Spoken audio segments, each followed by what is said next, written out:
Brother, I'd like to ask you, why aren't all our prayers or supplications answered or fulfilled by Allah subhanahu wa ta'ala?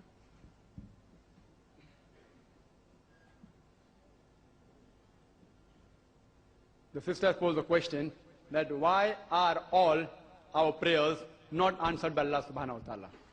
Sister, the answer to this question is given in the Holy Quran in Surah Baqarah, chapter number 2, verse number 216, which says, but it is possible that you may dislike a thing which is good for you, and you may love a thing which is bad for you. For Allah knoweth everything and you know not.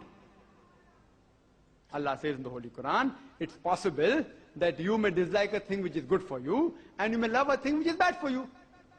For example, if a very religious, pious person, he prays to Allah subhanahu wa ta'ala that, please give me a motorcycle, so it will help me in traveling.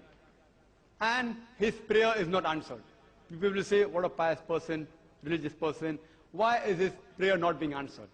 Allah subhanahu wa ta'ala knows that if he acquires a motorcycle, he may have an accident and he may get crippled. As the Holy Quran says, that you may love a thing which is bad for you. Allah knows, you know not. Once, there was a very rich businessman who was going to catch a flight to London to click a deal which would fetch him a profit of more than ₹1 billion.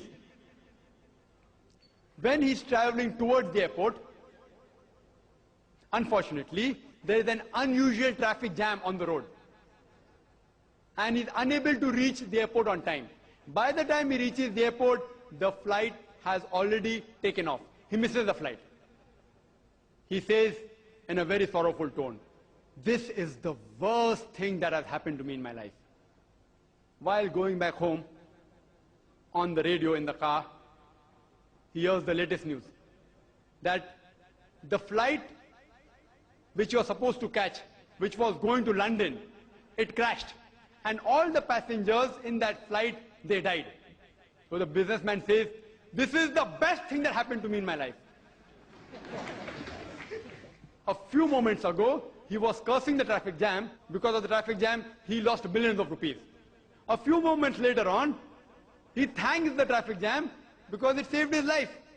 As the Quran says, you may dislike a thing which is good for you. Allah knows, you know not.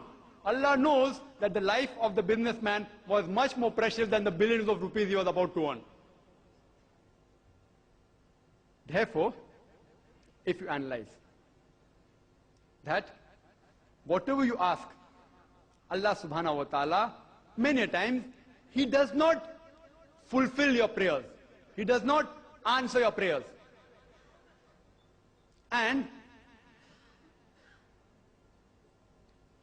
it's mentioned in the Holy Quran, in Surah Shura, chapter 42, verse number 27, that if Allah were to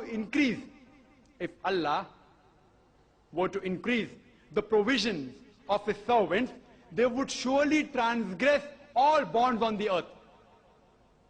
For Allah gives it to them in due measures, and He knows what He gives. The Holy Quran says in Surah Baqarah, chapter 2, verse number 186, that when they ask thee concerning me, tell them, I am close to them. I am very close to them. And I listen to every supplicant of my servant. The message is repeated in Surah Ghafir, chapter 40, verse number 60, that the Lord says, ask me and I will answer your prayer. The Holy Quran says, that Allah says, ask me and I will answer your prayer. People may think that this verse isn't fulfilled if your prayers aren't answered. Actually, if you analyze, Allah subhanahu wa ta'ala is answering your prayer by not answering it. Because He knows what is good and bad for you. There are some people who may say that we see many unbelievers, many unpious people who pray to false God and they lead a very luxurious life.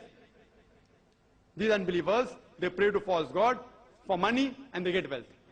Allah subhanahu wa ta'ala, even if these unpious unbelievers, they pray to false God, He fulfills their material desires because He knows that what they are asking for is actually going to cause them more loss in the long run.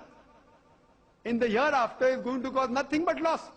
The true believers are those, irrespective whether they're rich or poor, whether in good times or bad times, they yet believe in Allah subhanahu wa ta'ala. As the Holy Quran says in Surah Nur, chapter 24, verse 37, that by the believers who neither traffic or merchandise can divert from remembering Allah subhanahu wa ta'ala, from establishing prayers, from giving regular charity, from humbling themselves.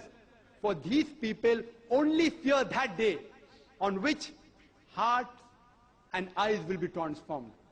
They only fear the akhirah, the day of judgment, which is the final day of accounting. A true believer always says Alhamdulillah, irrespective of whatever happens. Alhamdulillah means praise be to Allah. Even if he goes in loss, he says Alhamdulillah. Because he has faith in Allah, that if Allah allowed this loss to be incurred, it has to be beneficent for him in the long run. In short, a true believer believes in Allah that whatever happens, happens for good. Hope that answers the question.